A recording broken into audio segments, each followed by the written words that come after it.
Howdy y'all, Assalamu alaikum rahmatullahi barakatuh. May God's peace and blessings be with you, inshallah. And today we are going to take a look at this verse. Indeed, those who disbelieve, it's the same for them whether you warn them or don't warn them, they will not believe. Allah has set a seal upon their hearts and upon their hearing, and over their vision is a veil. So today I will tell you a story about this disbeliever that I had, and a discussion. It was an argument. It was a civilized argument, discussion. He was an atheist. When I say disbeliever, I meant to say really like atheist. Disbeliever, I mean, he'll tell you he doesn't believe.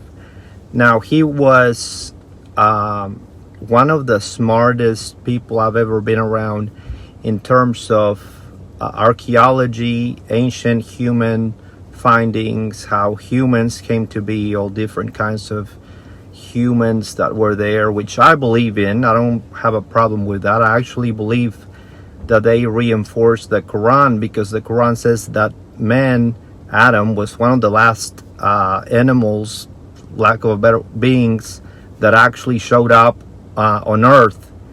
And archaeologically speaking, that's 100% accurate. So we're talking about me and this guy. He's telling me why he doesn't believe in a God. He says, because I don't believe that there was an Adam and Eve, because we can trace every single human being's genetics or DNA to a single woman. He says we all can be traced back to one single woman based on science. And I'm just going to take his word for it. He was very knowledgeable. He's very knowledgeable in science. And but what got me was, okay, I would tell him, listen to yourself. You're saying you don't believe that there was an Adam and Eve, right? And if you don't want to call her Eve, the first woman, whatever, Adam's spouse. And he said, that's right. And I said, tell me again why. And he said, because scientifically, with proof, we can prove that all of us here can be traced back to a single woman. And I was like, but you're contradicting your point with your findings. And his face just went blank. Then he went on. Usually when you tend to win an argument or discussion over people that are very smart, especially in science and stuff, then they bring out all these other scientific terms that nobody but them has ever heard.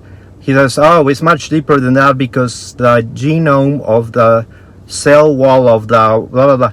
I said, okay, let's forget about that. Let me ask you one more time. You don't believe that in God because of the Adam and Eve story, because you claim that it's been proven that all of us here on this earth as humans can be traced to one single woman through DNA, right? He said, that's correct. That's why.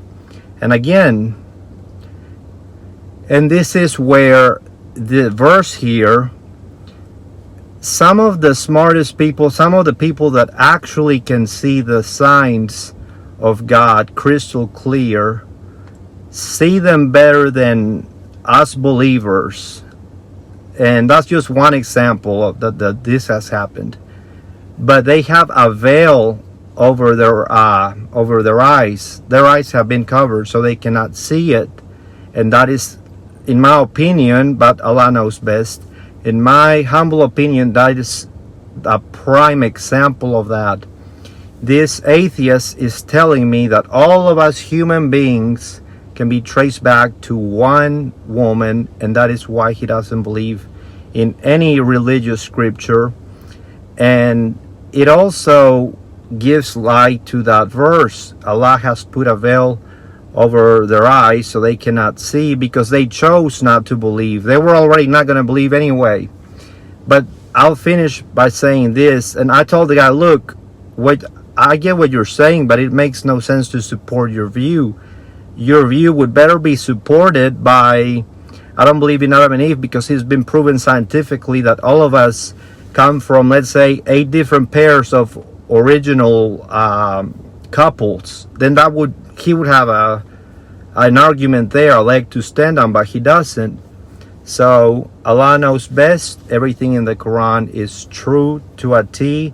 To this time, until the last stroke of the pen. Until next time, a peace I leave you all. Assalamu alaikum.